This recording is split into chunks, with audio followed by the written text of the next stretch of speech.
हारून रशीद के बेटे की काबिल रश्क जिंदगी का वाक़या।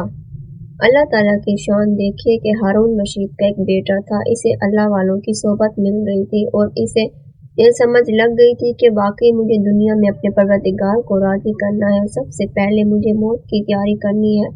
इसलिए वो हर वक्त नेकी और इबादत में लगा रहता था। उठती जवानी थी, इसके चेहरे पर नूर था, मगर वो सादा लिबास में रहता। शहजादों की पोशाकों से इसे नफरत थी। कोई आन बान ठाठ बाट इसमें नहीं थी। वो जाहिद के साथ जिंदगी गुजारता। वो महल में रहते हुए कोई मुर्गन ग़िज़ा नहीं खाता था। वो दस्तरखान पर एक कोने पर बैठ जाता और खुश्क रोटी खा कर गुजारा करता। लोग पूछते कि तुम दस्तरखान की बाकी नेमतों को क्यों नहीं खाते? वो जवाब देता कि मुझे हिसाब भी देना पड़ेगा, इसलिए मैं फ़कत खुश्क रोटी खाता हूँ। वो ज़मीन पर बिस्तर बिछा कर सोता। सब घर वाले हैरान थे कि पता नहीं इस नौजवान को क्या हो गया। इसे वज़ारा समझाते, उमरा समझाते और दूसरे लोग समझाते कि तुम आखिर शहजादे हो। बड़े बड़े लोग यहाँ आते हैं, देखते हैं कि बादशाह का बेटा ऐसा है तो वो ये समझते हैं कि शायद ये पागल हो चुका है, ये मजनू बन चुका है। बादशाह को इसी तरह बातें सुनना पड़ती, इसलिए बहुत बेहतर ये है कि तुम अपनी ज़ाहिरी शक्ल व सूरत को शहजादों की तरह बना कर रखो। वो आगे से जवाब देता है कि मैं इनके सामने ज़ाहिरी शक्ल व सूरत क्या बना कर फिरूंगा? मुझे तो अपनी शक्ल सूरत को अल्लाह के लिए बनाना है ताकि मेरा मौला मुझसे राज़ी हो जाए। मैंने दुनिया को राज़ी कर भी लिया तो मैं कामयाब नहीं होऊंगा। मेरी कामयाबी का ताल्लुक अल्लाह ताला की रज़ा में है, लिहाजा मैं तो सादा ज़िंदगी गुजारूंगा और अपने मौला को राज़ी करूंगा। मुझे मौत का पता नहीं कि कब आ जाए। मैं तो हर वक्त मौत के लिए तैयार रहता हूँ ताकि मौत के वक्त मुझे जाते हुए तकलीफ ना हो। तुम भी ज़िंदगी की इस रोश को छोड़ो। ये तकलीफ़ात, ये दुनिया की व रस्म और ये दुनिया की ज़ेब व ज़ीनत सब फ़ानी है, यहीं रह जाएंगी। तुम मौत को मत भूलना। चनाचा अजीब सी महफिल हो जाती है जिसमें लोग खुशी की बातें कर रहे होते। वहाँ ये शहजादा आ जाता जिसकी वजह से इनको चुप होना पड़ता। यूं महल का रंग बदल जाता।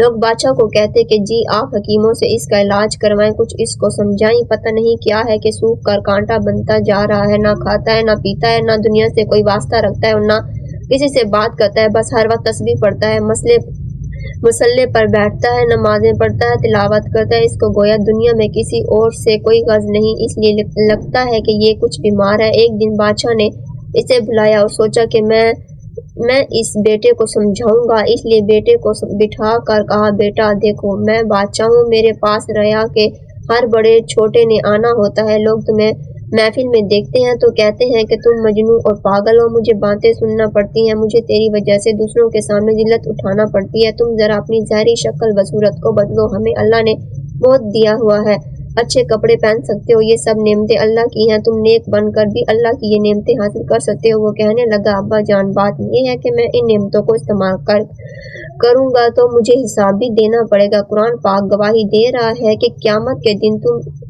इससे नेमतों के बारे में सवाल किया जाएगा। इसलिए अब्बा जान मैं तो क़यामत के दिन सवाल का जवाब नहीं दे सकूंगा। इसलिए चाहता हूँ कि मैं दुनिया में जितना कम खा सकता हूँ खाऊं, जितना सादा पहन सकता हूँ पहनूं। मैं दुनिया से दिल लगाने के बजाय आखिरत से दिल लगाऊं। वहाँ अल्लाह ताला मुझे पोशाक पहना देंगे और वहाँ मुझे अल्लाह ताला अच्छी ज़िंदगी अता फरमा देंगे। असल कामयाबी ये कामयाबी होगी कि जब काफ़ी तवील बात हो गई तो बाप ने नाराज़ होकर कहा, बेटा तुमने मुझे दुनिया के सामने बेइज्जत कर दिया, मुझे परेशान कर दिया। जब इस नौजवान ने ये सुना तो कहने लगा, अब्बा जान अगर मेरी वजह से आपको अपनी बेइज्जती बर्दाश्त करनी पड़ती है तो फिर मैं यहाँ से कहीं दूर चला जाता हूँ ताकि आपको कोई परेशानी ना हो। मेरी अपनी ज़िंदगी का मामला है। क़यामत के दिन मैं अल्लाह के हजूर अकेला खड़ा हूँगा। अब्बा जी ना आप मेरे साथ होंगे, ना मेरी अम्मा मेरे साथ होगी, ना ये उमरा वज़ार मेरे साथ होंगे।